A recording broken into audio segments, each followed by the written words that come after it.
But we also have, certainly within our organisation, some wonderful work that continues.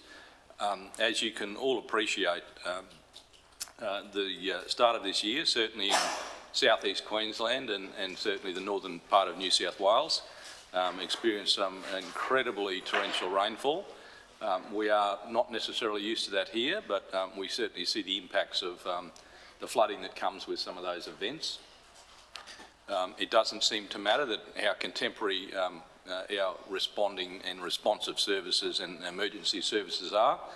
We always find ourselves as a nation of droughts and flooding rains that we do seem to suffer a great deal of damage, and certainly for those communities and those people a great deal of suffering in the short term, and certainly as they go forward, looking for support from all over the nation, from our community, from services and other people, and we'll be called upon to do that. But I guess because we are a region that has experienced that before, and because we have experienced the considerable support from other local governments and other organisations when we needed help, it always is a very easy ask for us where we can possibly help to reciprocate. So there was a number of requests this year, I guess, and services offered on the basis of we were very much aware of the load on services and local governments particularly, and as an example, certainly Lismore and northern New South Wales,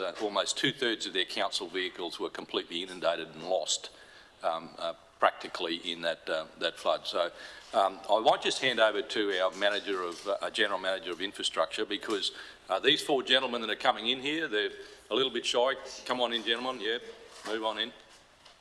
And clearly their team were involved certainly in an opportunity. So I might let General Manager Jason, who I know who is very, very proud of his team, he might talk about that opportunity. Jason, so I'll hand over to you. Thank you, Mr Mayor, for the introduction, and welcome the team here today. As mentioned, the request came out from the LGAQ on the 10th of March. We received an email and through the CEO made contact with the staff, and I think on that initial phone call it was just talking about capacity. If council had the capacity to deliver some assistance to the Brisbane City, and the team, passionate about what they do, wanted basically asked the question, can they go home and pack their bags straight away and start heading down that night. So the commitment to our community, the commitment to local government across Queensland is shining bright in our staff here, and I touched base with them a couple of times while they were in Brisbane, and nothing was too much trouble. They were there doing big hours, cleaning up in as we have all experienced here, conditions that aren't ideal. I think the only thing they were complained about was the traffic, and not used to that. So yeah, a credit to our council and a credit to councils all across Queensland. All right, and look, just as an indication of the sort of work that certainly Noku and Polo and John are involved in, I might just play that video, Marnie, if you wouldn't mind. This was produced by the LGAQ.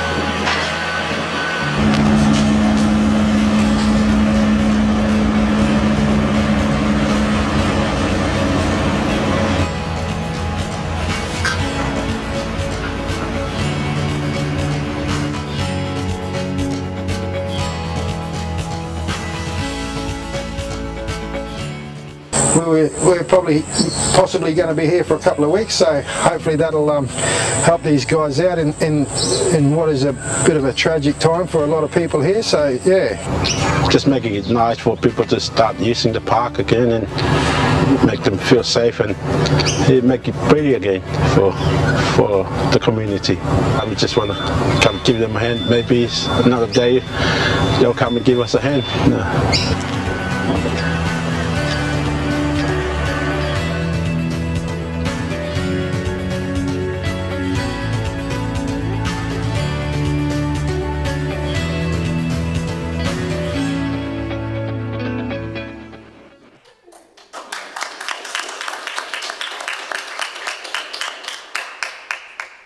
Look, we've got, and we rightfully acknowledge your team, and Rongy's not here this morning, so we will keep his certificate here. But I had a letter during the week from Mayor Adrian Schrinner, from Lord Mayor of Brisbane, and I'll read that letter to you. And we've got a letter for each of our staff members to keep as in appreciation of certainly their work, and that they should have been acknowledged themselves.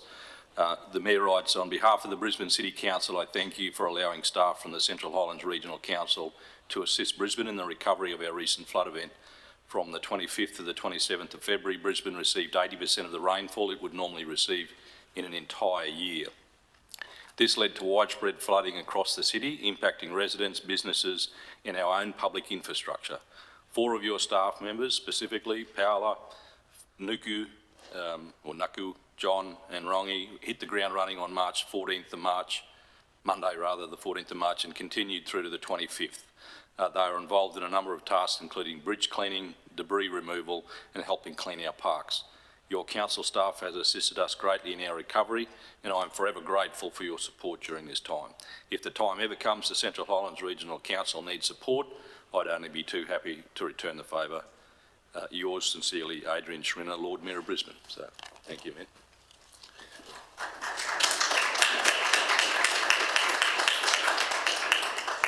So, if you're in no particular order, Nuku. Thank you, mate. Thank you very much. That's for you. And, mate, that's for your water.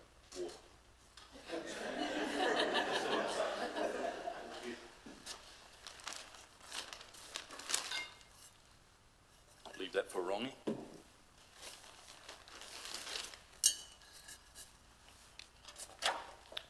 Paola, I know how important it is cleaning up trees, mate, so congratulations, mate, and thank you very much for your hard work.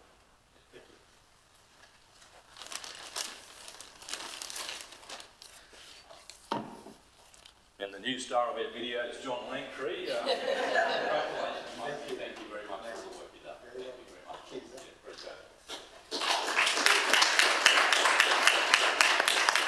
Look, I know that Jason hasn't particularly articulated, but I know to even get you there's a whole supporting team of people back in your office that make sure that you know, you had what you needed and were looked after. So we're pleased that you're safe, and as I said, that's a great letter of appreciation from someone that appreciates the work you've done. So thank you very much again, guys. Yeah. So I want to say just a few words there.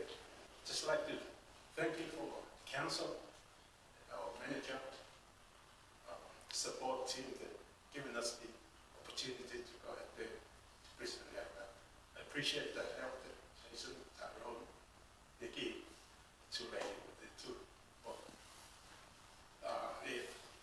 Preparing ourselves to go down there. I appreciate Jason for trusting in us. The council too for we're happy to make proud this council proud. So thank you guys. Well done, Paola.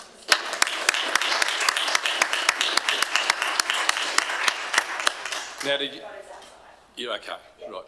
Well, we'll do that in a minute if you don't mind. I'll just go to the so if you stars could wait for us outside, we'll come out and see you out there, Paolo. So thank you. Just before we do go out there, and we will, a group of us, I'm sure, will love to get a photo with them, and we'll do the appropriate distancing. Folks, I just wanted to acknowledge Mayor Al Friesen from Altona City Council. Certainly for his gift last night to the Central Highlands Regional Council, which included the new flag of Altona, and that they've actually just gone through, this is for their festival, so not their province flag, but certainly it wasn't actually anything else other than just, I think, a competition to have a flag for their festival. So that's the bigger version that's actually placed out the front there. There's some of the flowers that obviously we used last night in our welcome dinner to the Quest entrance from Altona that came. But there's a card there from Mayor Al Friesen thanking us certainly for receiving members of his community to ours, and obviously the hospitality we extend to them. So this flag is a flag design is full of the symbolism of their community, which is a blue background representing the open prairie skies, and trust and confidence. The bright yellow of the sunflower represents the warmth and energy of the people of Altona, and the modern design represents Altona looking to the future. So the ascending petals of different shapes and sizes represent the economic growth of the town and the cultural diversity present within the community. Every person is important to Altona in informing their community, just as every petal is needed to form that sunflower image. So that's a really, really nice flag. So we'll try and fly them in the parade on Saturday, I guess. There's 2 queens. So there's a little bit of backlog, if you can appreciate it. They didn't have their festival last year because of COVID, but certainly their 2019 Queen and Princess and their 2020 Queen and Princess are here with 2 of the girls' mums. So they were welcomed certainly by the Easter Sunflower Committee. So they've been to the Jellinbar mine, they've been to out onto a farm to look at some cotton picking. They're at the gem fields today, and then they've got a whole range of other. They're going to Blackdown Tableland, so they've got a whole heap of things to do before Saturday. But I just wanted to acknowledge certainly Mayor Al Friesian and his council for that kind gift, and they do some wonderful promotion of Altona in their province of Manitoba. In promoting certainly their community and the important relationship it has with the Central Highlands. So we thank them very much for that.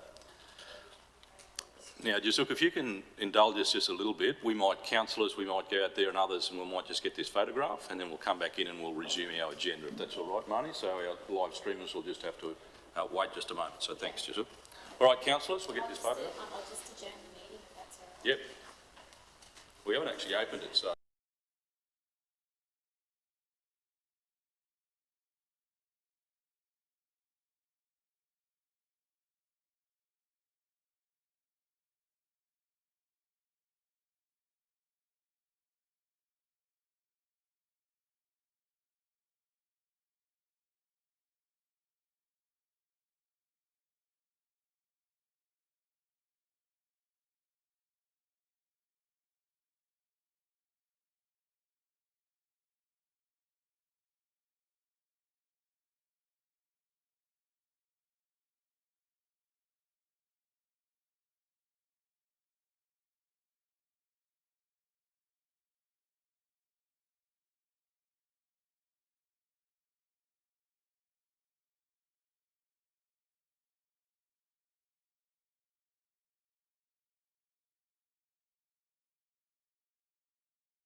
Okay. All right, I think everyone's back. Well, look, councillors, we'll open our meeting proper, I guess, and accept our apologies. Now, we have previously had a leave of absence from Councillor Daniels for the meeting today, so she's an apology. Councillor Burns?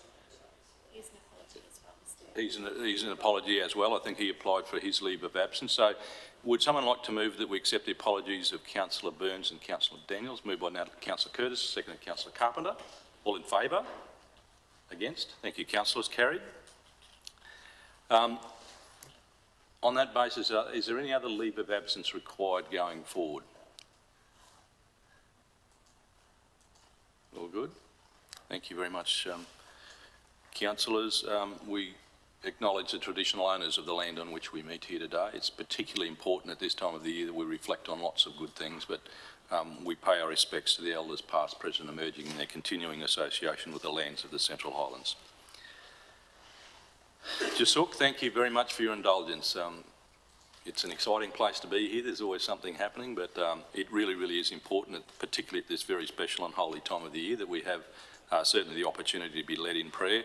It's been really, really appreciated by all of those that have attended some of the Sunflower Festival activities so far, that certainly the community of Altona are a very Christian community, and they have certainly shared their willingness to pray at certain events in advance, which certainly resonates with our community, and we really appreciate certainly this opportunity at this time of the year for someone from the churches together to be with us and lead us. So Captain Jasuk is obviously with the Salvation Army, and we were just saying how extremely busy it's been. It seems only like yesterday that you had your lunch at the town hall, and we were looking after people at Christmas time, and that was a very great initiative for you and the other members of the churches around certainly the Central Highlands to put that together. So if you would like to lead us off, Jasuk. Thank you for this opportunity to be here again. I remember when I first came to Emerald 4.5 years ago, mostly commonly asked question was, do you like Emerald? And the second was this, how long are you going to stay here? I didn't know why people ask whether how long I'm going to stay here, for a short time or long time. Emerald being so transient, some of them were tired of making new friends, knowing that it won't last long. I think I know that feeling. And my little daughter asked me last night, why so many of my friends moved away this year? And I simply said, life is about hello and goodbye and all in between. Is there a person alive here who has never felt grief? Most people think of grief as something that occurs when someone they know dies. But grief can occur when we suffer any loss, that is death, sickness, loss of jobs, loss of houses, we've seen the flood, relationship or marriage breakdowns, betrayal, miscarriage, loss of memory, abuse, and the list goes on. Not one person is exempt from grief and loss. In one way or another, many of us, if not all, here present are going through grief and loss. Jesus, he wept over Jerusalem when they did not recognize their Messiah, the Savior. Jesus became angry and cleared out the temple, declaring that the people had turned it into a den of thieves. Jesus cried out in anguish when he was grieving over his upcoming death. So much so he sweated blood. And of course, Jesus wept when his friend Lazarus died. Loss is inevitable. Grief is inevitable. Yet we don't grieve well. We try many things to reduce the pain of loss, medicating, not just through medicines, but through addiction, overworking, overeating, overdrinking, watching media. That would be the most common things that we do in our today's society to deal with these emotions of grief. Hiding away, being too busyness, and too out of reality to deal with the emotions of grief. We also use all other tactics, denial, minimizing, blaming others, blaming ourselves, and distracting ourselves, just to reduce the pain that's coming up. If we do not face the reality of grief and loss in our lives, then it will leak out of us in other ways, such as aggressive behavior, sarcastic remarks, a nasty tone or attitude, or giving some people a silent treatment. God does not wish this for us, that this leads us to becoming less like him. And we will know we all fall away from his presence. And eventually, it destroys us from the inside. And it destroys our relationship to others. So what can we do? The Sunday school answer, look at Jesus on the cross. All the losses that I mentioned earlier, Jesus has gone through.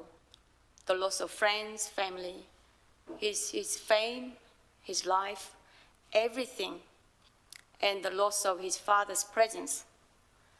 I am not saying that what we are going through or what you are going through is nothing compared to Jesus's. What I'm saying is, what we are going through, he understands. He's been through, so we can talk to him. As Mayor Hedge said, we are now in a very important part of our Christian calendar, Holy Week, a time that involves a great deal of grief and loss. Jesus weeps and grieves many times before he is put on the cross. How many people stood before the cross that day and wept? I am following the walk of Jesus this week, each day with my children and as a family. And tomorrow is Maundy Day, which means Jesus' last day with his disciples, the day before he was crucified. He has been through, and I've tried to put myself in his shoes. His family cut off because they thought he was crazy. Jewish leaders, the mainstream, criticizing him, questioning his divinity and his authority. And he could see his temple being destroyed. He could see his Jewish people being ruthlessly killed, even the children. He knows that his disciples, every single one of them, would betray him.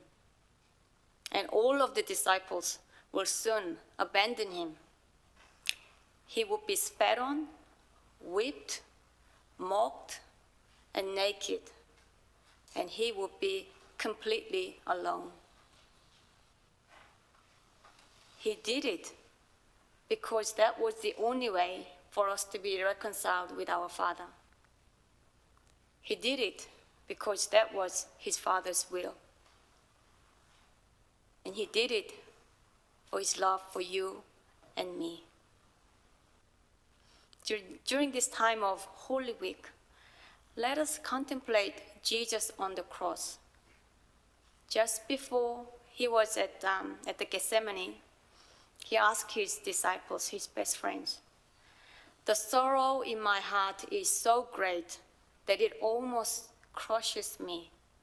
Stay here and keep watch." He went a little further on, threw himself on the ground, and prayed that, if possible, he might not have to go through that time of suffering.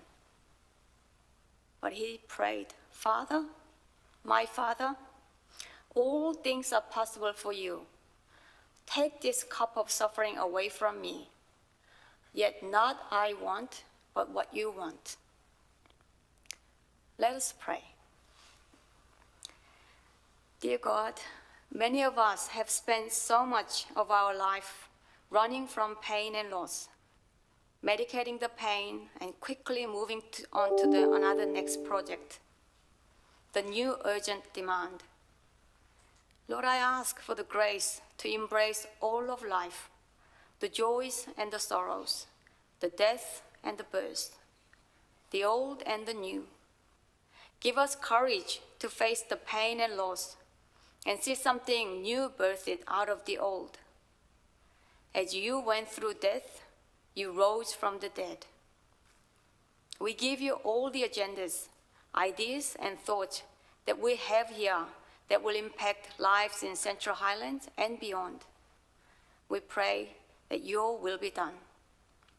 In Jesus, our precious Savior and Lord, we pray together. Amen. Amen. Thank you. Thank you, Captain Desuk, and I'm glad we waited for you. So enjoy, obviously, this holy time. Yes. with you and your family, and I hope we'll see you around some of the other events if you're around. And I will see you. yeah, for sure. Good Fridays and Easter. All right, that'll be great. Thank you so Captain. much. Yourself.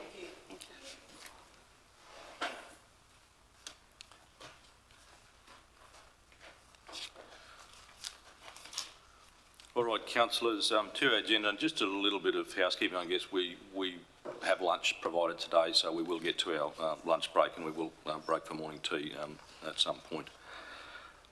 Councillors, the confirmation of the minutes of the previous meeting, which was our general council meeting, the 23rd of March, and they're quite long because they obviously hold a lot of fees and charges that we adopted. Would someone like to move those, please?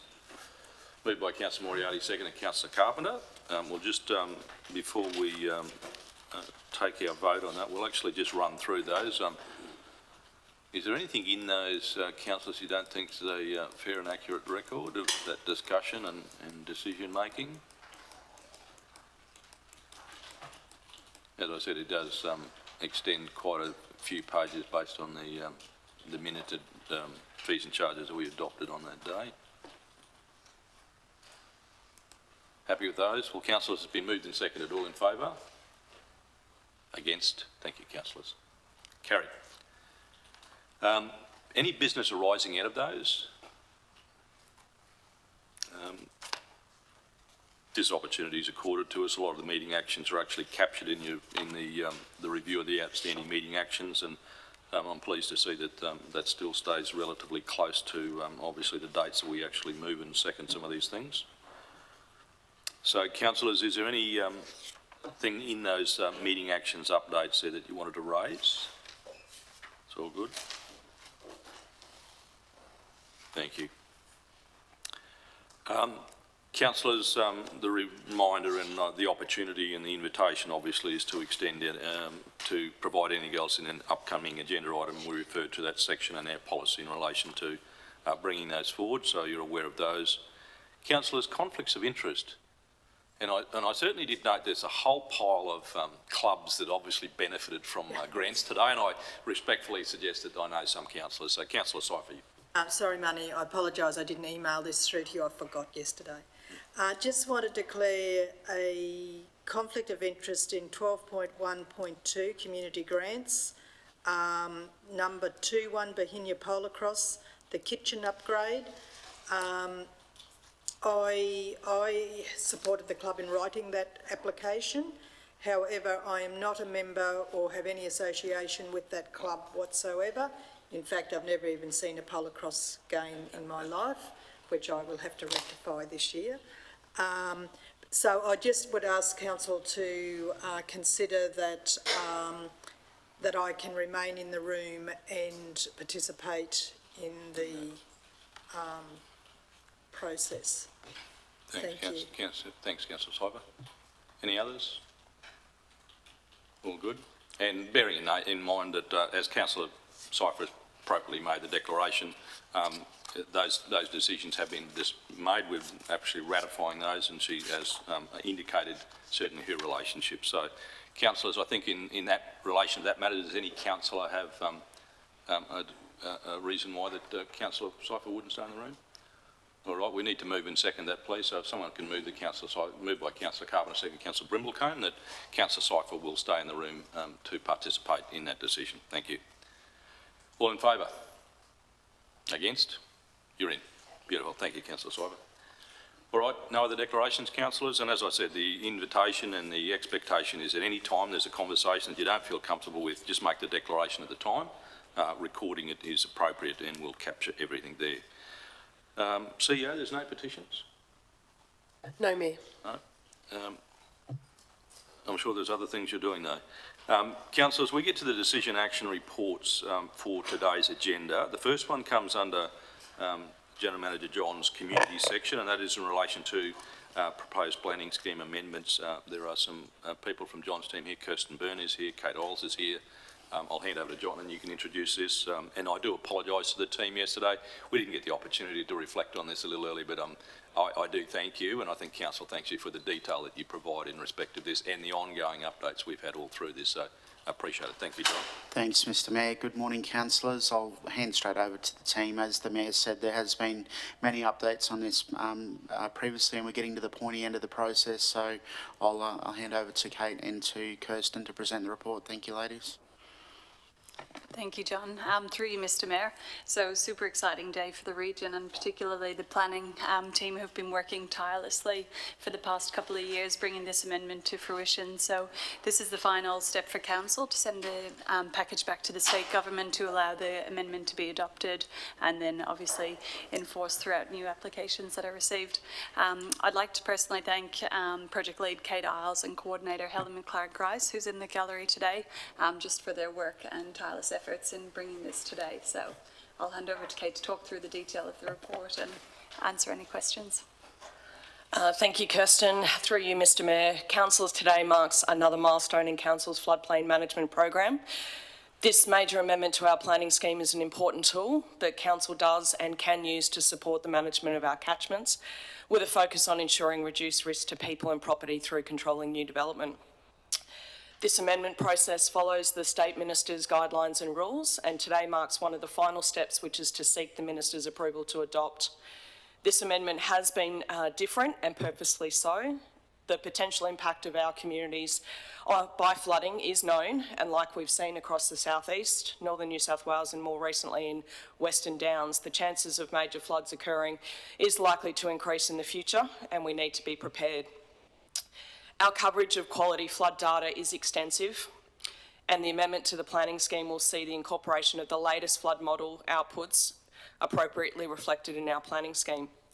As required, our flood models do incorporate climate change considerations as represented by an increase in design rainfall intensities of 20%, being a 5% per degree Celsius rise in mean global temperature of 4 degrees by the year 2021. To respond, our defined flood event is the 1% with the climate change.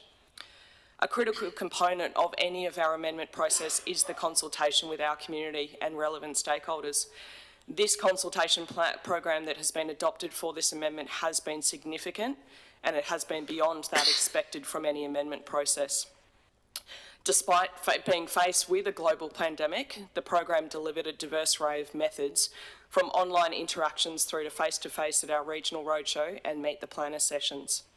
I would like to thank those members of the community and stakeholders who did engage in the process, whether that be exploring the flood portal at the Emerald Show, to attending a Meet the Planner in Rolleston, to discussing flood mitigation in Bluff and the Gemfields.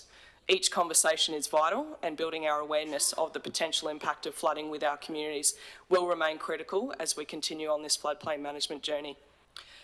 Councillors, the formal notification period was held between the 7th of February and the 4th of March this year, and it attracted one submission. The officers are required to review this submission and determine whether any changes were warranted as part of that process.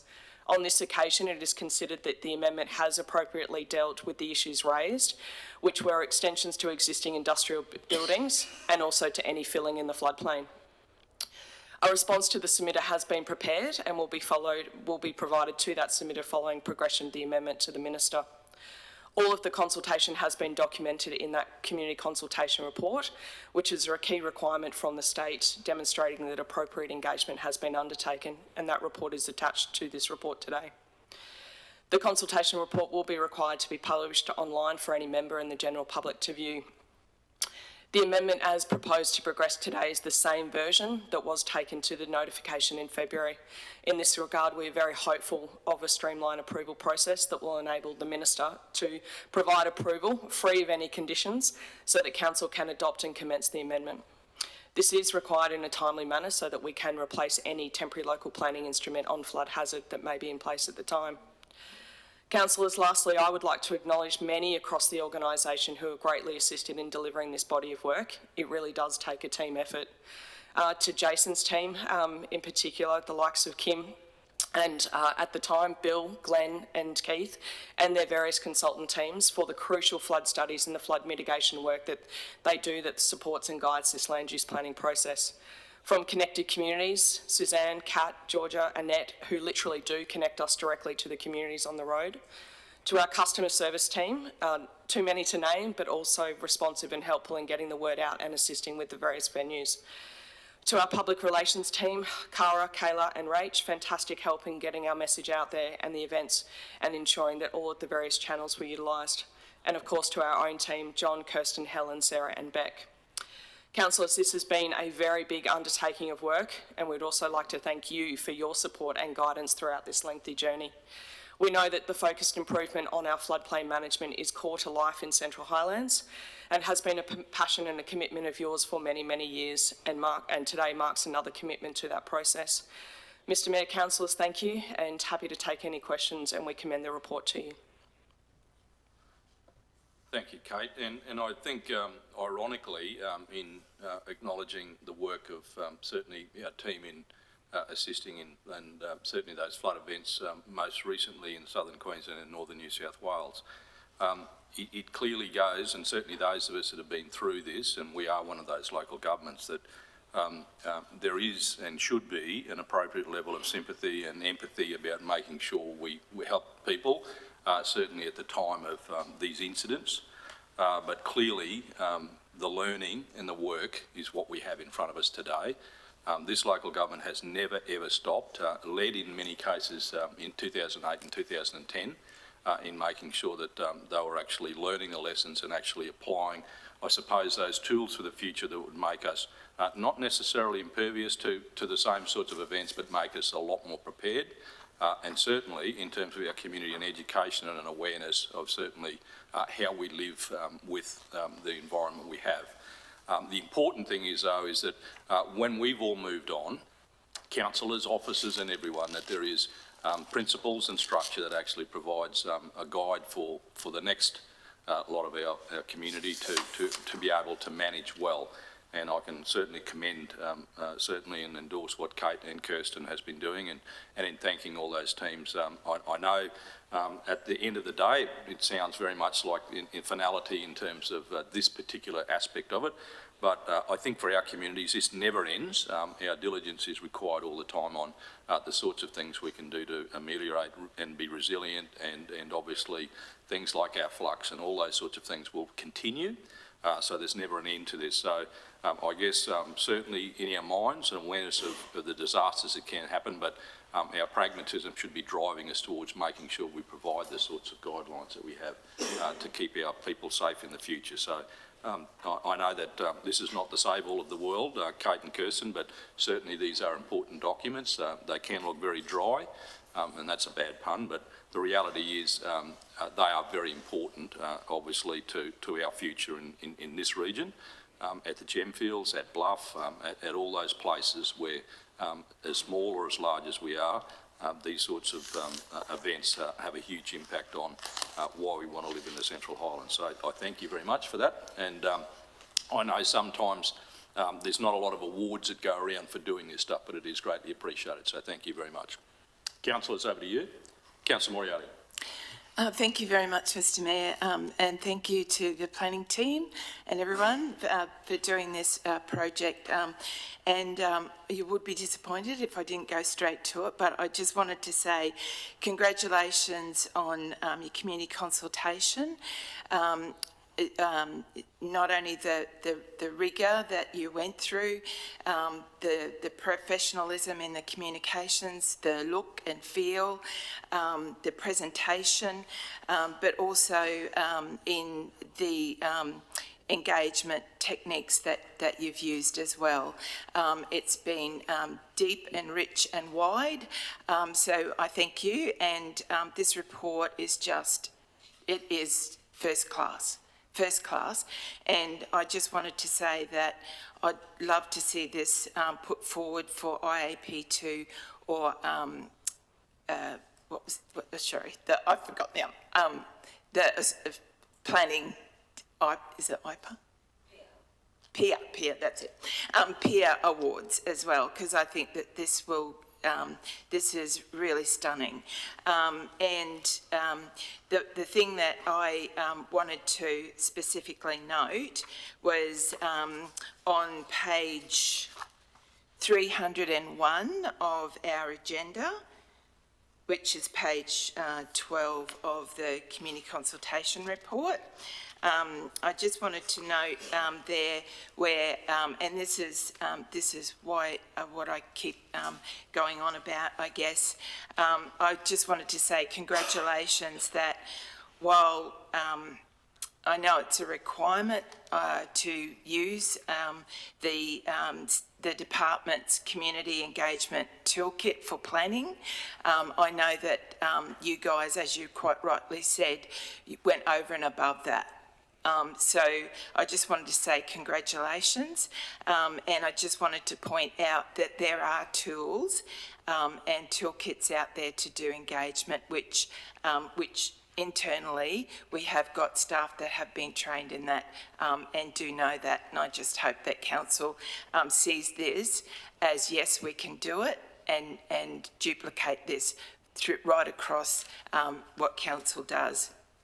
This is a specific type of project, but there is, and then I just wanted to say that I see that fortunately you guys have the money, I guess, in your project to have certified consultation professionals. You had, and I was very pleased to see you use the term of engagement specialist. Which is what I keep saying, but and we can do it. And I just wanted to also mention that on the alignment list that you've got there, I noted that the community, the Central Highlands Community Plan 2022 was not listed there, but it may have been a reason why you didn't do that, given that on page 146, your community statement in the planning scheme aligns with the community plan, which is one of the things that I kept trying to point out to council when they were moving with the corporate planning, that there's impacts for this going forward, but I know that that won't have to go to state. We can do administrative amendments there, but again, I just wanted to say there are strategic ways that the Planning Act and the Local Government Act can be linked together, and this is a critical tool to do it. So, but I just want to say congratulations. This is very comprehensive and extremely well done. Love to see you submit for awards, and very proud that Central Highlands actually did this. Well done. Thank you. And good luck with getting it through. Thank you. All right, thanks, Councillor Moriarty. Any questions or otherwise, councillors? Someone happy to move this then? There's quite a comprehensive recommendation there, and obviously it relates to, certainly refers to a number of sections and scheme numbers. Someone happy to move that? Moved by Councillor Brimelcombe, seconded by Councillor Moriarty. Councillors moved and seconded. All in favour? Against? Thank you, councillors. That's carried. Thank you very much, team.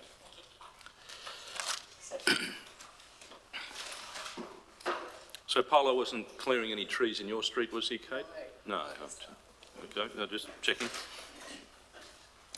Councillors, 12.1.2, you would have heard earlier Councillor Cypher declared her interest in certainly that agenda item, and Council has determined that she can participate in this discussion. It's very exciting again, community grants, obviously the opportunity for Council to share with a number of these worthy projects. I'll hand over to General Manager John. I can see the team here, the cricket team and the cricket team support, I note. Yeah. So I'll hand over to General Manager John, if you could lead us off. Thank you. Unfortunately, the winning team there, Mr Mayor. But anyway, we won't go there. Good morning again, councillors. You may be a bit surprised by the two women we have sitting there to present the report today, but I'll go through a bit of why that is. The Community Grants Program, though, provides opportunity for community groups and organisations to seek grants to support their local projects. This contributes to the quality of life and livability of the Central Highlands. The engagement team send their apologies today. They're unable to be here while we recruit a new officer and some other staff being on leave. But I will take the opportunity to pass over to our Coordinator of Sport and Recreation, Emma Tierney, who is supporting the team to provide details on this report and applications received this round. Thank you, Emma. Thank you, General Manager.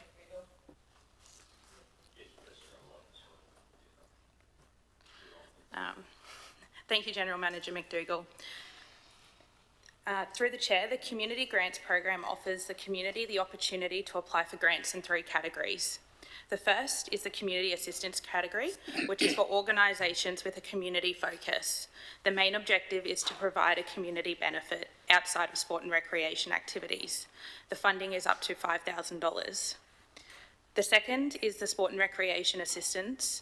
That is for organisation where their objective is to provide organised sport and recreation activities for the community. The funding is to a maximum of $5,000. The third is a community improvement. That is for both community-focused organisations and sport and recreation organisations, with a focus on completing aspirations of the community. Funding in this category is to a maximum of $20,000. The overall purpose of these grants is to assist in building and strengthening the community's increased sharing and participation and the general wellbeing. The grant's goals are to develop the capacity and sustainability of the organisations and support innovative programs to meet the needs of members and the community, and to support the acquisition and upgrading of facilities and equipment. The allocated budget for the Community Grants Program this financial year was $330,000, shared between the 3 categories. Round 2, 2021, was approved expenditure of $163,929. This left $166,070 for round 1, 2022. This round, Council received 39 eligible grant applications and 2 ineligible applications. The Community Grants Panel met on the 28th of March to review these applications, which were assessed and scored against the criteria. The highest scoring applications across the 3 categories have been recommended for approval. This report presents the Community Grant Assessment Panel's recommendation to Council to endorse 24 applications received to the total value of $166,070, which is the full budget remaining for this program. The list of grants nominated for endorsement is included in the report. All applicants will be advised of their application's outcome in writing. The unsuccessful applicants will be given feedback for future rounds. The Community Grants Panel recommendation is for 24 applications detailed in this report to be endorsed. We are happy to answer any questions about the nominated applications for endorsement. Thank you. Thanks, Emma. And clearly there's 1,000 stories in here. I guess noticeably was obviously the volume of, applications, and I know there's no shortage of officers and councillors that obviously encourage organisations and wherever they can to obviously take that opportunity.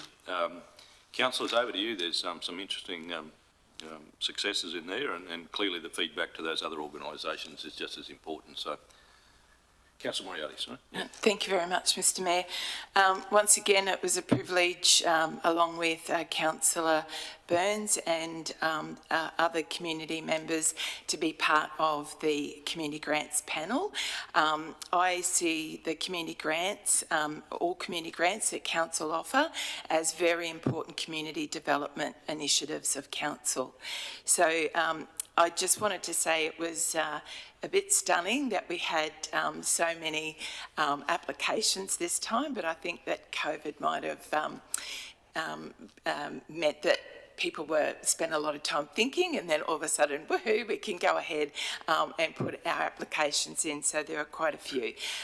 And again, I'd just like to say thank you to the officers in the Sport and Rec and Connected Communities team as well for all the work that you guys do with supporting the applications to build their capacity and the calibre and standard of those applications. So it made for some interesting debate to make sure that we were getting all the right applications through it as well. So a rigorous process there. And I was very pleased to see that there was quite broad coverage across the region as well. So thank you very much. Thanks, Councillor Moriarty, and thank you to those councillors that participated in obviously that grants process.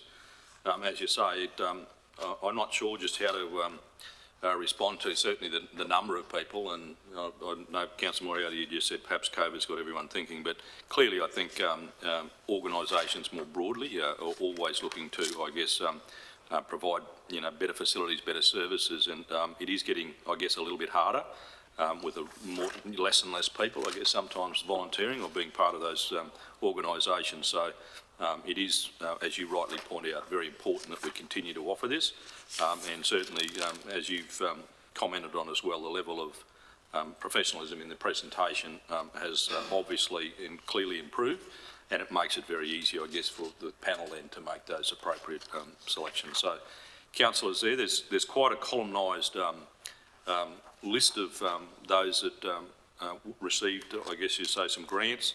There's also obviously a promise to give feedback to others. Would someone be happy to move those? Moved by Councillor Seifert, seconded Councillor Moriarty. So, councillors, that's a recommendation that we approve $166,070.75. And then obviously those 24 applicants listed below. So it's been moved and seconded. Councillors, all in favour? Against? Thank you. Councillors, carried. Thank you, Emma. Thank you, Georgie. Georgie, you didn't talk about your contribution to the cricket game at all? Well, some people have got to cheer for the team. I think that's important. So thank you for that, Georgie. Thanks, Em.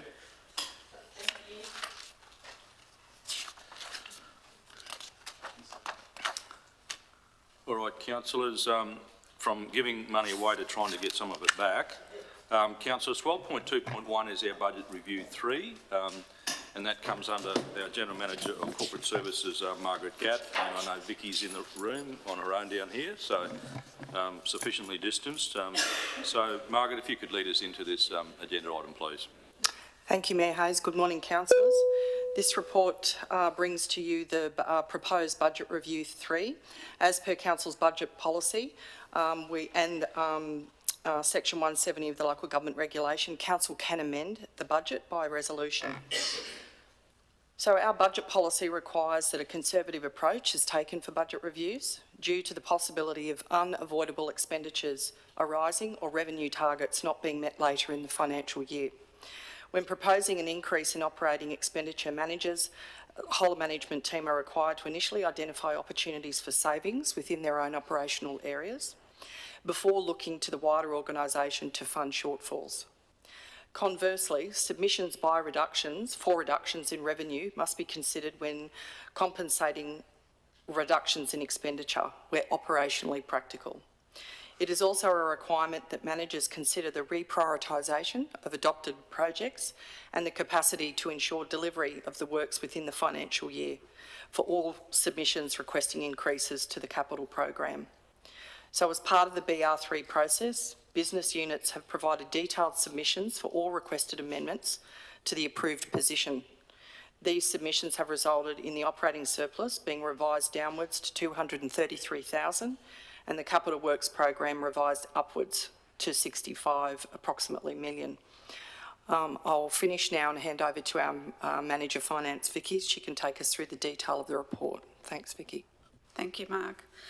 Good morning, Mayor and councillors. Through the Chair, I table the third budget review of the 21-22 budget for adoption. I will take the report as read and welcome any questions you have. The budget review processes are undertaken at least 3 times a year in line with Council's budget policy. The third budget review accounts for changes since BR2, which was adopted in February 2022. The changes in BR3 result in a reduction in Council's operating surplus of $730,000 and an increase to the capital works program of $272,000. The key adjustments are as follows. Revenue items include increases in fees and charges of $177,000, increase in developed land sales of $171,000, increase in airport revenue of $119,000, and increase in internal plant hire of $904,000. Expenditure items include increases in materials and services of $433,000, a decrease in employee benefits of $369,000, an increase in the cost of land sold of $182,000, and an increase in competitive neutrality expenses relating to repairs at the Doringa runway of $51,000. These adjustments decrease the BR2 position from a surplus of $963,000 to a surplus of $233,000. The report tables the movements in more detail and provides key movements by department and business unit. The proposed adjustments for the capital program total $272,000, increasing the capital program from $64.7 million to just over $65 million. Key changes include new projects for water utilities and facilities and parks and gardens totalling $199,000, and adjustments to existing projects for water utilities, facilities, parks and gardens, offset by savings in projects for flood risk mitigation and ICT, with a net impact of $73,000. The long-term financial plan has been updated in line with the proposed amendments and includes measures of financial sustainability, which are detailed in Attachment 1 and demonstrate Council's sound financial position. The operating surplus ratio and net financial liabilities ratio align with the benchmark for the 10-year period. The asset sustainability ratio meets the benchmark in all years except for 21-22 and 26-27 financial year. Council's ratios against this benchmark are considered appropriate based on its historical approach to renewal funding, which has maintained the current good condition and service levels of Council's predominantly long-life assets. In accordance with Section 169 and 170 of the Local Government Regulation, I recommend Council to adopt the amendments to the budget and the associated statements and reports as tabled. Happy to take any questions. Thank you, Vicky. And as you said, the balance of the report and certainly some of the financial detail you've taken as read. Councillors, any questions? Councillor Moriarty.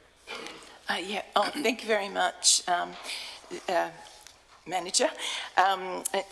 Greatly appreciate that. And thank you very much. I noted the report in your background there. It's really great that even I can read that. So thank you very much for noting that the operating surplus was going to be the 2.332 million. Then at budget review 1, the surplus was 886,000, and review 2, it was 963,000. And just to clarify that the surplus is 233,000 for this review, isn't it? Correct. Yeah, thank you. And are we able to ask questions about any of these projects or no? Through the Chair, the capital program? Yep. Oh, yeah. Yeah. Well, if they're referred to in here in this report, I guess you can ask questions about them, yeah, for sure. Oh, no, I just wanted to note that, and say again, with item number 13, which is the Blackwater Showgrounds Electrical, I noted, I just was wondering, obviously there had extra funding go into that to get that project done, which was quite critical. So thank you very much. But also, just wondering where that project's up to. Does that say it's completed at that amount? Through the Chair, the actual, it's a staged project, that one, so there is various stages. The stage, once this money is sorted, will be completed. There is another stage, though, for next year, which is in the capital program for next year that you'll see when those bids come forward for approval. Excellent. Thank you very much. And only one other one, I just wanted to note the Roberts Street, Opal Street intersection upgrade. I just noted that the budget allocation and then the amount for the design. So am I reading that right, that the budget allocation was 110,000 and there's been adjusted to 236,000? Through the Chair, yes, that's correct, Councillor. So the project with regard to that upgrade this year is for the design of the intersection and associated cycleway. Thank you very much. Thank you, Mr Mayor. Thank you, Councillor Moriarty. Any other questions, councillors?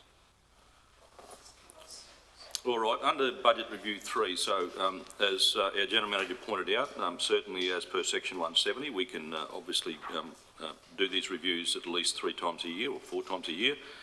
In accordance with Section 169 and 170 and of the local government regulations, we adopt amendments to the budget, including those 1, 2, 3, 4, 5, 6, the standard, I guess you'd say, parts of that. Someone happy to move that? Moved by Councillor Brimblecombe, second by Councillor Rolfe. All in favour? Against? Thank you, councillors. Carried. Thank you very much, Vicky. Thank you, Margaret.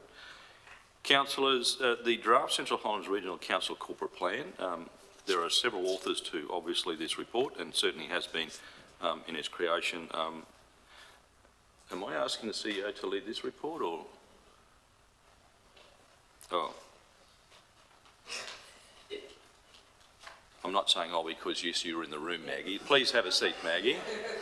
My apologies for sounding less enthusiastic then. Oh, sorry, I went, oh, and someone just pointed you at the door there. So I just wondered which GM was going to introduce this report, given the several authors. So sorry, Margaret, my apologies. So councillors, Maggie Hoekstra is in the room and is greatly appreciated by us all, but she'll be introduced by her General Manager, Margaret Gatt, in terms of the corporate plan. Thank you, Margaret. Thank you, Mr Mayor. Councillors are happy to present the draft Central Highlands Regional Council Corporate Plan for 2022 to 2027. Since March 2021, Council has undertaken the following activities to inform and progress the development of our new corporate plan. We have conducted external and internal consultation, including face-to-face, virtual activities and surveys facilitated by consultants Rowland.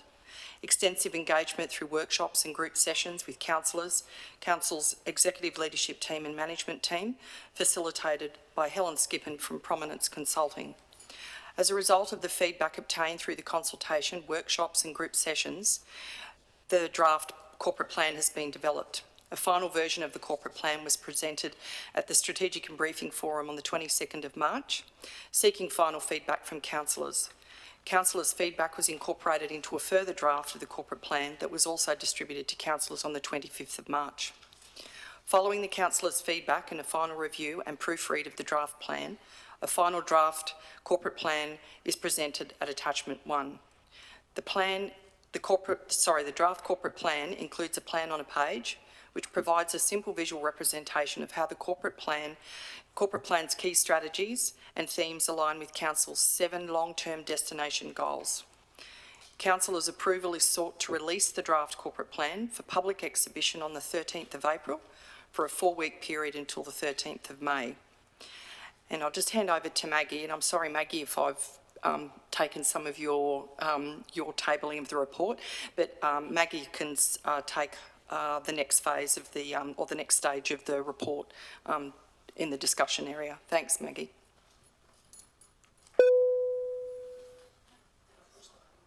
No, you're right. Yeah, that's it, Maggie. That's it. Thank you. Thank you, General Manager Gatt. Through the Chair, good morning, Mayor and Councillors. As has been presented in the opening introduction by the General Manager Gatt, Council has received a copy of the draft corporate plan for 2022-2027. This plan is to be today presented to you for your approval for the release for public exhibition for the period 13th of April 2022 to 13th of May 2022. Subject to your approval, the period for exhibition will include various communication, consultation and promotional activities. These are outlined in the report for your consideration.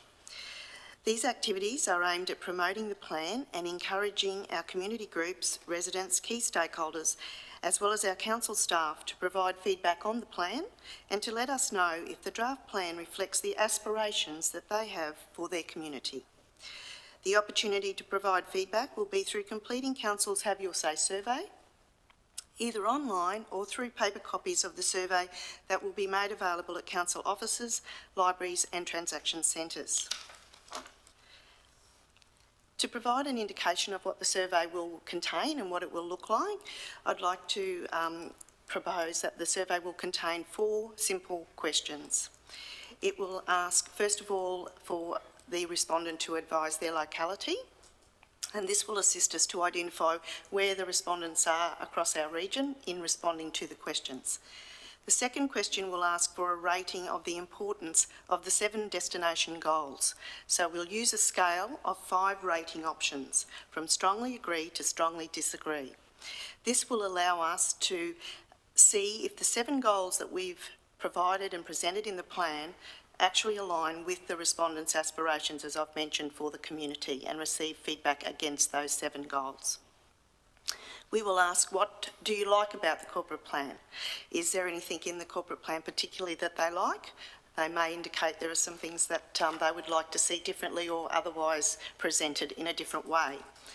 We'll also ask, question 4 will be, is there anything else that you think Council should consider for inclusion in the plan? And give an opportunity for that genuine feedback as to if there is anything perhaps we have overlooked or needs to be included. We'll also provide an option for providing any other feedback via a dedicated email that will enable the respondent to provide general feedback if they haven't been able to in any of the other questions, and if they feel that there's anything else they'd like to include as part of the survey. In addition to the survey, together with advertising, social media and media releases, there will be promotion of the corporate plan at already scheduled community engagement events. These includes the Community Reference Group meetings at Dingo, Duringa and Bluff, as well as at the Central Highlands Arts and Culture Advisory Committee. The plan will also be communicated internally to staff and shared with council staff through internal meetings and briefings. Importantly, Council will also make contact via email with those community members and stakeholders who were registered as part of the external consultation undertaken in 2021, when the development of the new corporate plan commenced, and they will also be provided the opportunity to provide feedback on the plan. It is proposed that the feedback received will be presented to Council for consideration at the Strategic and Briefing Forum of 24 May 2022, before adoption of the new plan to be tabled at the General Council meeting on the 15th of June 2022. This is the end of my report. I'm happy to take any questions. Thank you, Mayor. Thank you very much, Maggie. I guess, General Manager Margaret, if it was okay with you, with your indulgence and the other authors, is there anyone else that wanted to add anything to, I guess, to say to the report in terms of the planning? I know, Cara, I didn't even look at you then. I was just, I was seeing that there's a contribution to certainly making the draft in this presentable form. I know that Councillor Daniels and Councillor Burns aren't here, but Councillor Daniels certainly had some feedback that I think you received, Maggie, and I note there's some change to some images and different things that makes the document a little softer. So I guess if there was anyone else that wanted to add anything to that plan, I guess the thing about it is it sits here as a very, very small agenda item, and I know the considerable amount of work and time and contribution that Council has made to this, and certainly very much appreciative of the opportunity and the skills that each individual councillor brings to these. This is really, really important to I guess, how this works. So you know, without naming councillors, thank you, Councillor Cypher, I'm going to name them, and Councillor Daniels and others who certainly have some views about certainly structure and plans that help all of us, and we really appreciate that. And certainly at other levels, all of our councils provide certainly some pragmatism, and I guess that combination should make a good plan for us all. So I'm really, really proud of it. I guess as I said, it sometimes was frustrating, it sometimes was a long day, but at the end of the day, a lot of input was taken and it's been constructed very well. So, councillors, over to you. Councillor Moriarty. Thank you, Mr Mayor, and congratulations everyone on the hard work that you all put in. But just to make sure that it's very clear that I have not engaged in this process, and any time that I've tried to offer any information about what I thought, basically I don't think I could have contributed anyway, because the process I didn't agree with from start to now. So, however, I value the input that community have had, or those that have had input, and the councillors' hard work and staff's hard work.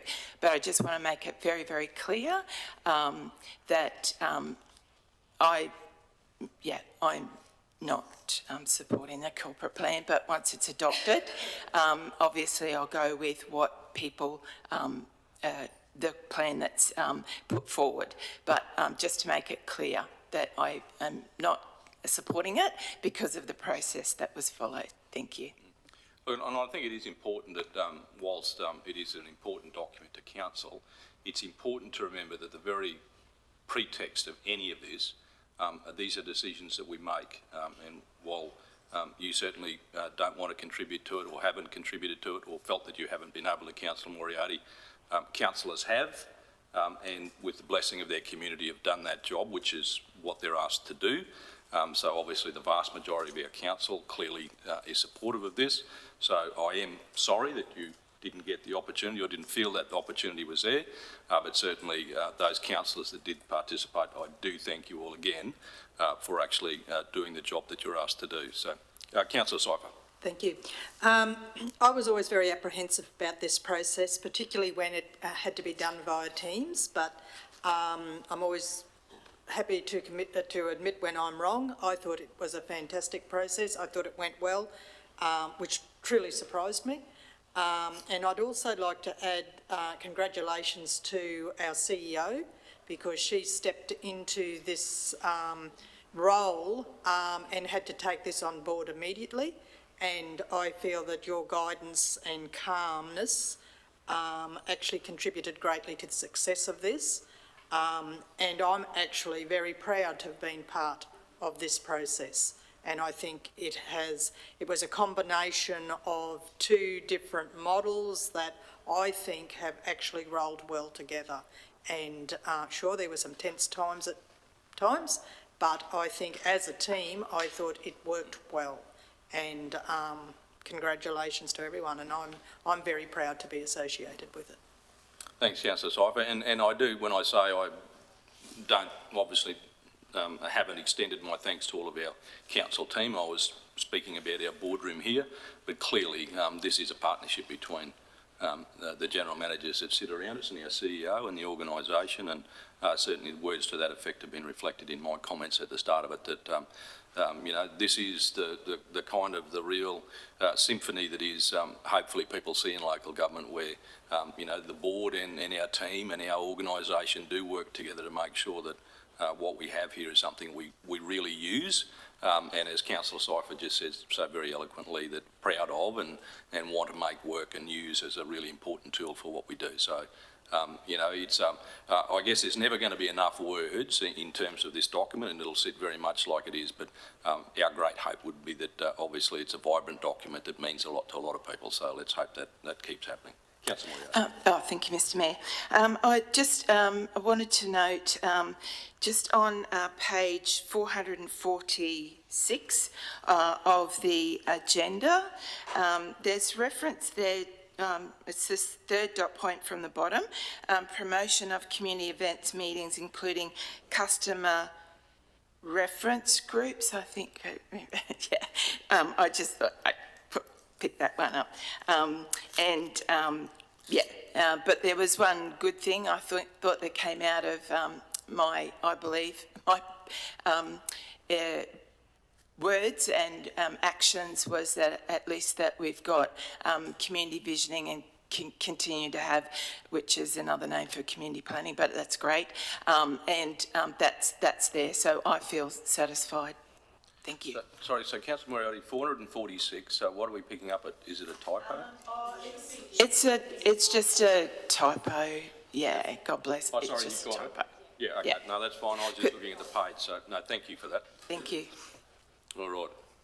Well, as I said, councillors, this agenda items, and sometimes this is the case, that it doesn't certainly reflect the hours and deliberations and commitments and time that people put into them. So, as I said, congratulations. The recommendation is that we approve that release of that draft for that 4-week public exhibition. And I know Maggie articulated certainly a lot of that methodology and process, and the whole team will be involved in that.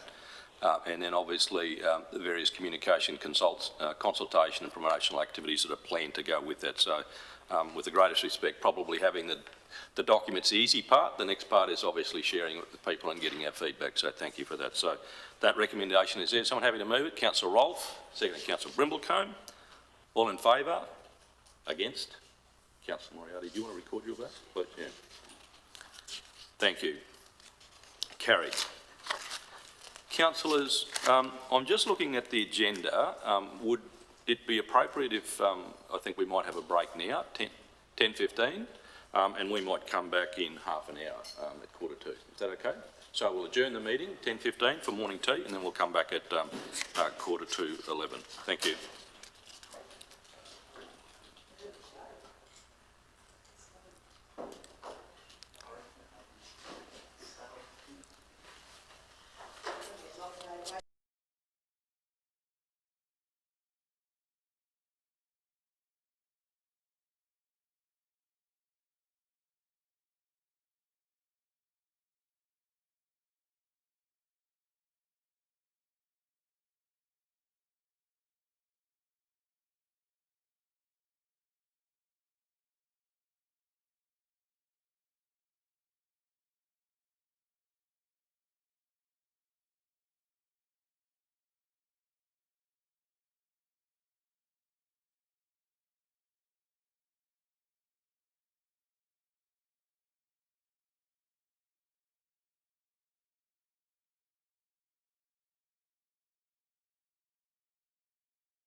let the General Manager introduce this item. Thank you, Jason. Thank you, Mr Mayor, and good morning, councillors. The report we have presenting here today is with regard to the Resource Community Infrastructure Fund Round 2, and I'll hand over to the Manager of Project Management Office, Kim Downey, to present the report. Thank you. Thank you. Good morning, Mr Mayor and councillors. The funding opportunity today is the second round of the Resource Community Infrastructure Fund. This fund is a voluntary partnership between the Queensland Government and the resource industry. It's specifically to support infrastructure that is in addition to any other infrastructure that's already been supported by either of those entities. It is the second round, and between the first and second round, the criteria for eligible projects did change. Specifically for round 2, projects related to roads, utilities, pathways, parks and gardens are excluded. So leaving the key criteria for eligible projects is construction of community infrastructure located in a resource community. As per our process, the information was sent out by the P&O to managers. They came back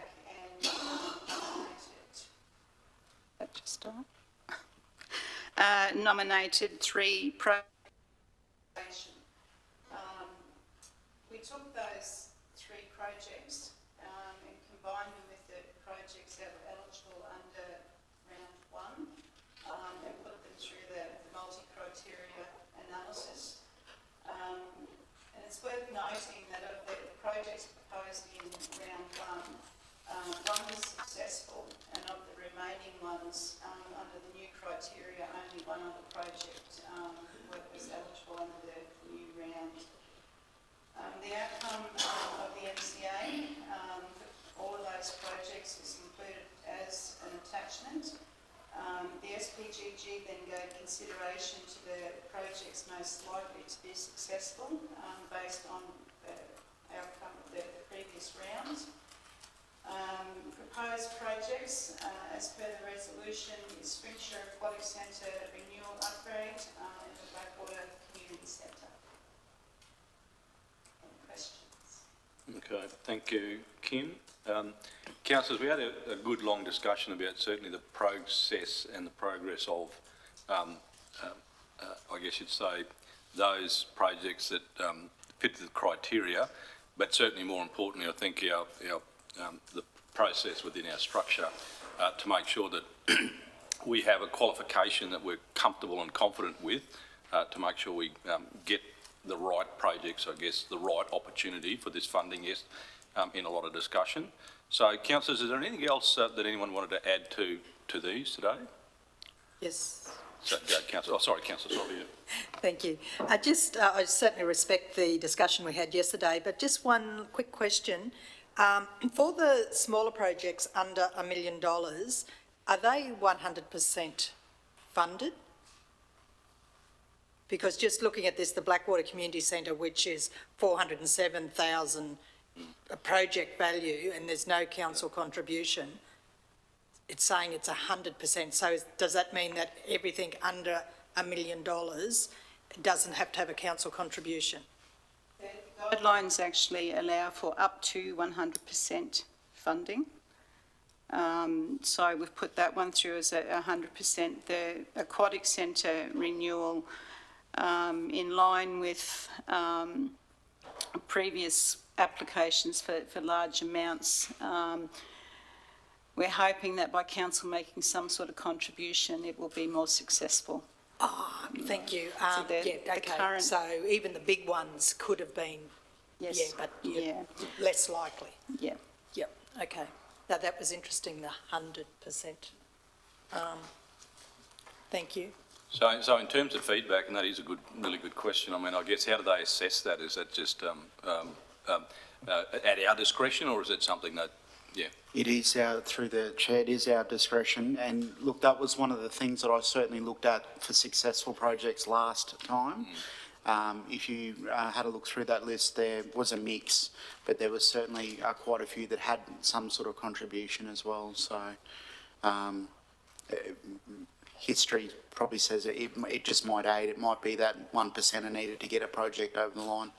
So we're just kind of hedging our bets by giving a bit of a contribution to one and hopefully hoping for 100% in the other. Two-way bet. Fair enough. Yes. All right. Thank you, Councillor Sypher. Well, councillors, the two recommendations are really good projects: the Springtree Aquatic Centre renewal, upgrade, and the Blackwater Community Centre, and the reference there to obviously the required funds in the budget years. Is someone happy to move those? Moved by Councillor Roll, seconded Councillor Carpenter. All in favour? Against? Thank you, councillors. Carried. Thank you, Jason. Thank you, Kim. Councillors, 12.5 relates to the Australian Local Government Association, the National General Assembly, which is held in Canberra each year when that's appropriate. I know our CEO would like to introduce this report. Thank you, Sharon. Thank you, Mayor. So the Australian Local Government Association National General Assembly is being held this year from the 20th to the 22nd of June, and the day before that, on the 19th of June, is the Australian Local Government Association 2022 Regional Forum. So as is our practice, usually the Mayor, the Deputy Mayor and the CEO heads along to those, and the purpose of the report today is to confirm that and also to identify if there are other councillors that will be attending this year. Thank you, Sharon. And councillors, you'll see in the considerations implications, obviously, there's a reference there to certainly the Office of the CEO's budget in relation to attendance of these forums and conferences. So, councillors, is there any other councillors wanting to attend? I'm not, but I was just wondering, Councillor Daniels, she hasn't indicated to me, I'm not sure she would have been aware this was coming up. I was wondering if we could actually put her down temporarily and ask her when she comes back. I just would not like to think she wanted to attend and didn't have the opportunity to. Yep, and I think in the past where we've had either a change in the conference dates, we've had that flexibility to be able to include councillors. So if we include the potentiality of, I suppose, Councillor Burns and Councillor Daniels, the opportunity of subsequent to their advice to the CEO, that they might be considered for that. So, any other? All good. So that recommendation might read appropriately on money. How would that read? Yes, okay, yep. Okay, so in that case, Marnie's got an indication, and if obviously those two councillors indicate that they don't wish to attend, we'll certainly change that. So, someone happy to move that? Moved by Councillor Brimblecombe, seconded Councillor Curtis. All in favour? Against? Thank you, councillors.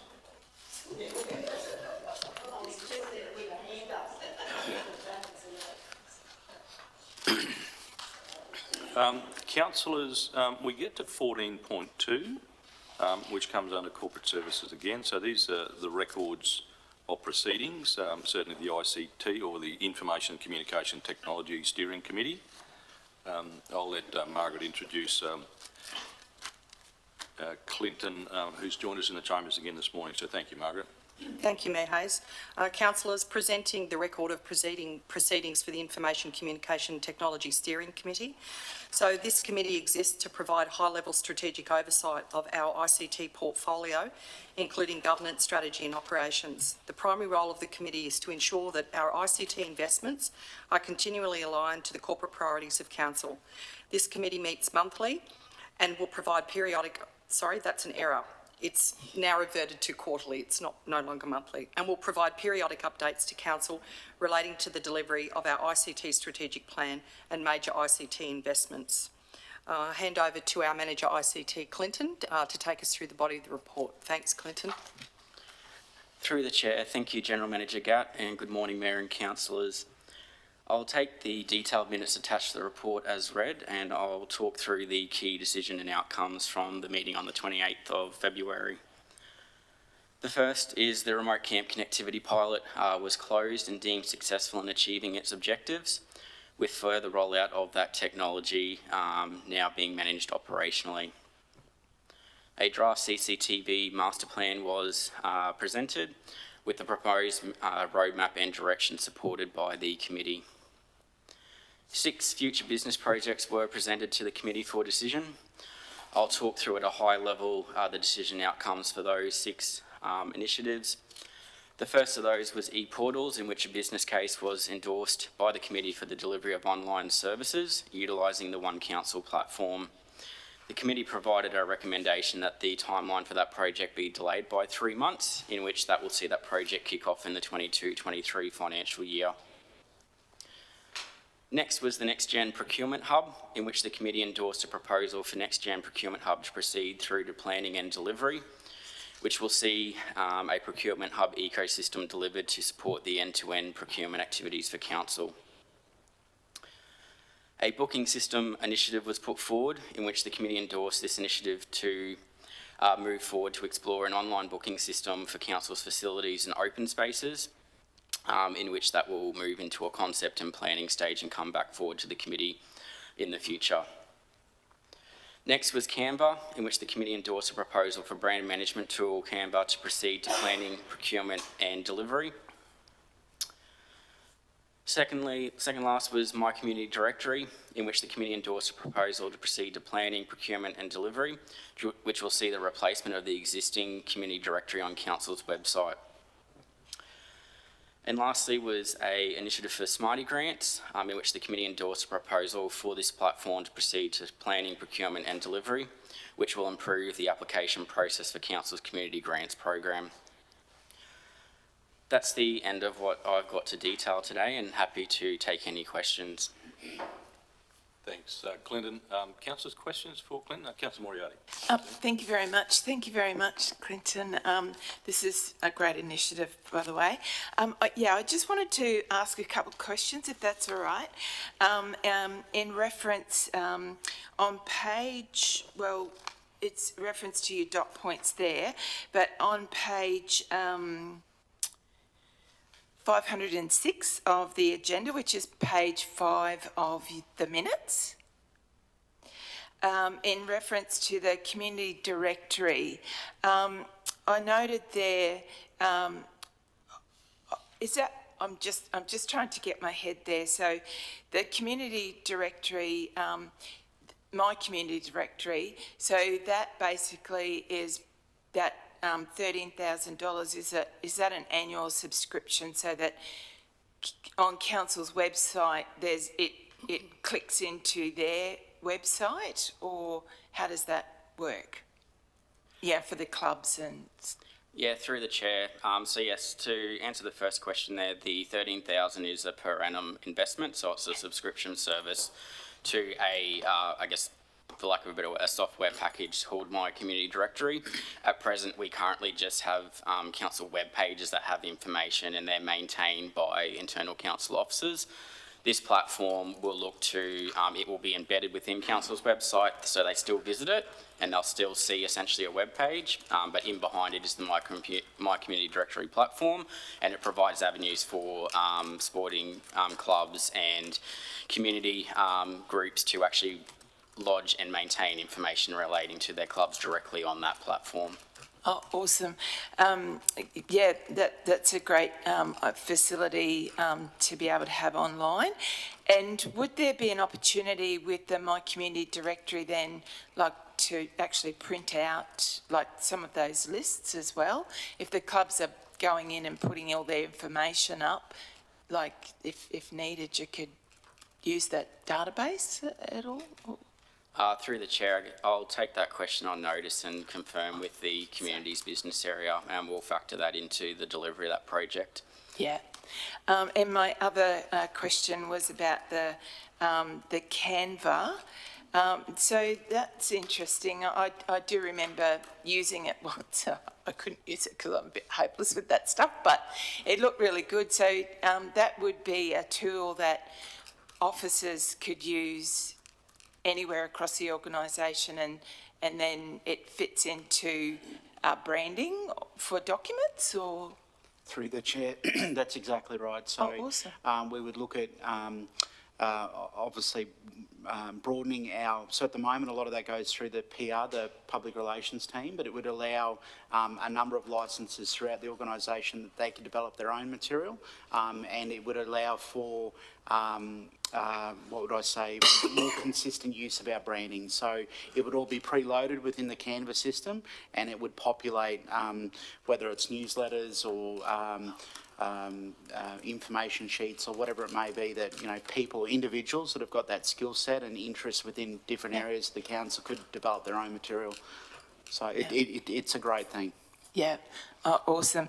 And sorry, finally, I was reading through and I'm thinking, why, for dot point, there's 2 6s, but it's on page 6 with reference to the Smarty grants. Because I was thinking, why would council be calling their Smarty grants? But then I just realised, because the only Smarty grants I've used is the state government one. So I just realised that Smarty grants is actually a platform. Oh, okay. So, great. Good show. Thank you, Mr. Mayor. Councillor Brimbley. I was just going to ask for a briefing on all these initiatives through briefing and strategy, if that's possible, please. Thanks.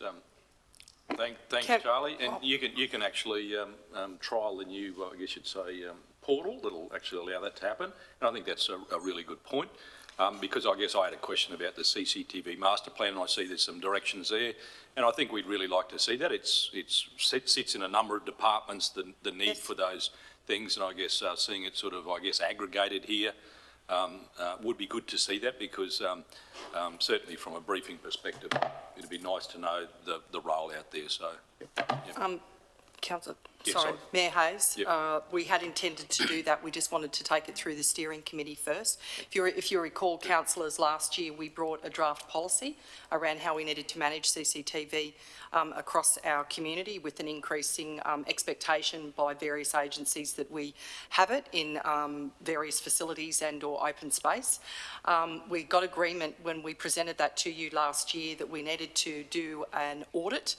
And so we've conducted that audit, and then we have done a detailed master plan that talks about how we're going to go to market to get a sole provider for continued maintenance of those, but also develop a replacement program over so many years. And also we would actually have to get that expertise in-house, we'd have to procure those expertise externally, because not one person in council actually has that expertise to manage the actual CCTV program itself, manage the information according to privacy rules, right to information, all the legalities associated with that.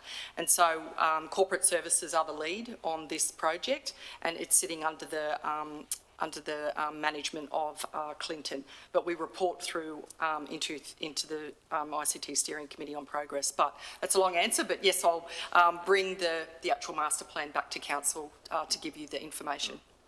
Thanks, Charlie. Any other questions, councillors?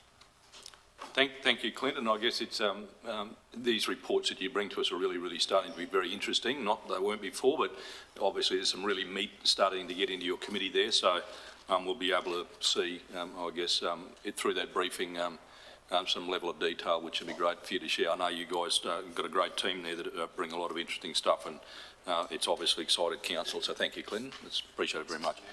All right, so councillors, that recommendation is there that we receive those record of proceedings.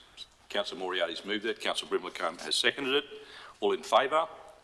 Against? Carried. Thank you. Thanks again, Clinton. Thanks, Margaret. Councillors, 14.3 is the record of proceedings around the community consultation, Buckle and Treswell. Now, normally I think Rebecca would perhaps deliver this report, but our Acting General Manager of Customer and Commercial Services, Solomon Kloppers, is here today, and I think you might deliver that, Solomon. Thank you. Good morning to the Chair, councillors and colleagues. The above item, or in this item, council is being asked to receive the records of proceedings of the Bucklands Treswell community consultation. That was held on the 16th of March this year. A number of actions have been raised with regards to the items raised by the community. One was regarding grass growth next to the Wilwanjiji Road. There was a damaged pipe at Wharton Creek. Another issue dealt with rain ponding at the Bucklands Landing Strip. And then there was 2 reports of potholes and washouts at Bucklands and the Tambo Dawson Development Road. These are all being investigated. Service requests have been raised and they're being tracked and actioned. I'm happy to take any questions regarding them. Thanks, Mr. Chair. All right, thank you, Solomon. And I guess if councillors have any questions, queries. Councillor Rolfe, I can see you reaching for the trigger. Thank you. Reaching and grabbing. Thanks, Mayor. It's actually probably a question to Jason about roads. The contractor that's out on that road, in number 5, the Dawson Development Road from Castlevale to the boundary, to schedule repairs. I'd like to note actually that we have had late rain, so it's not even a wet season, but late rain, and that, you know, what is the process then for the contractor to actually source water and do those? It's up to him, isn't it? Through the chair, yes. So the contract we have in place is that the contractor does source water, and we along with the contractor use a network of contacts that we have in that area to source water. I'll also note that obviously that is the Dawson Developmental Road. There is a state-controlled road, and the maintenance that we carry out is under the Road Maintenance Performance Contract. So that limited bucket of funding from Transport and Main Roads has to be managed across all of the state-controlled roads. So the level of service we provide is constrained by the funding amount that is given to us by TMR as well. Thank you. And just further, Mayor, the road, the Buckland Road, at the end of the bitumen section, which is used by the RFDS landing strip. When we went across it after the meeting, it did have some severe wash and gutters across it. So, but that is due to rather heavy falls of rain. So it's bound to happen. But apart from that, it was a really good meeting. Yeah, and we do need to thank certainly our hosts that day. They certainly, we don't walk away there not well fed and watered. So it was, even though we turned up half an hour early, that's not happened to us a lot before, getting a clip over the ear for being half an hour early. But as I said at the meeting, I'd rather do that than be half an hour late, because I think it could be worse. So, but look, we thank them very much, and certainly it was great to be guests out at their place. And it was a little bit dry out there, and so hopefully there's been a few showers out there in the last week there was, so maybe that's just gave them a little bit of respite. So, councillors, the recommendation is there that obviously we received those recorded proceedings, and obviously the CRMs that have been logged subsequently from that. Is someone happy to move those? Moved by Councillor Sypher, seconded Councillor Carpenter. All in favour? Against? Thank you, councillors. Carried. Marnie, that would appear to be all of our agenda items. Is there no later agenda items that you're aware of? No notices that councillors need to know? I guess only in terms of the speeches for the Sunflower Princesses Sunflower entrance for the Emerald Sunflower Festival tonight in the forecourt down here. There is some art clearly in the gallery that we would have seen here when we welcomed Millie on Monday. So there's some art in the gallery, and then obviously the activities over the weekend. The street parade will be in Emerald on Saturday, and obviously completed at the race course for the race meeting there on Saturday. And then I think our visitors are flying out on Sunday and Monday, so they're being hosted obviously by those families. So if you have some time to catch up with them, they'll be certainly around. Councillors, general business, any? Yep. Councillor Rolfe, yep. So this, starting after Easter, is the national finals of the Australian Camp Draft Association. It's their 50-year anniversary, and I just want to say congratulations to all who have been involved in actually maintenance and ongoing upgrading of the Behinia Park, the Springshore Showgrounds. It looks exceptional, and they are absolutely ready, although Councillor Carpenter might seem a little bit fidgety, but I can assure you that there's a lot of others in the community down there that are just, it'll be good when it gets started. So yeah, really looking forward to that. It's going to be a huge week for our community down there, and thank you to everybody, staff, everybody who's done work there at the grounds. It's absolutely amazing. Thank you. We certainly don't want to jinx Councillor Carpenter, but thank you, Councillor Carpenter. I know you've done a lot of work, and that's not over yet, and won't be over for a little while. So, I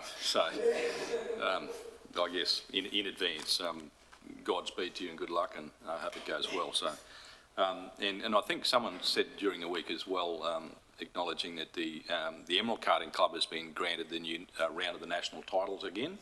So that's happening in July. So they'll be hosting that this year as well. So they had a little bit of a break. It was certainly the COVID break for lots of things has happened, but it really is a feather in their cap that that facility keeps attracting a national round of the national karting title. So, Councillor Moriarty. Thank you, Mr Mayor.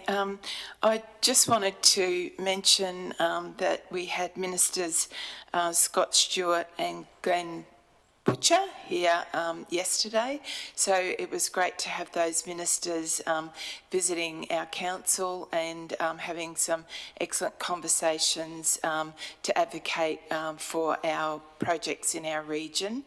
And secondly, I just wanted to say thank you to the staff, particularly in the Communities Department, for all the work they've been doing on, I know I call it this, but the Lions Park precinct at Blackwater. It's very exciting that that's all progressing. I know the community, it's been a long road to get this far, so thank you very much for all of that. Yep, that's about it from me, so thank you. Thanks, Councillor Moriarty. Well, look, councillors, if there is no further business, lunch will be here at 1, Money. 12:30, to be precise. So, councillors, our other engagements this afternoon. So, there being no further business, I'll declare the meeting closed at 11:14. Thank you, everyone. Thank you, officers.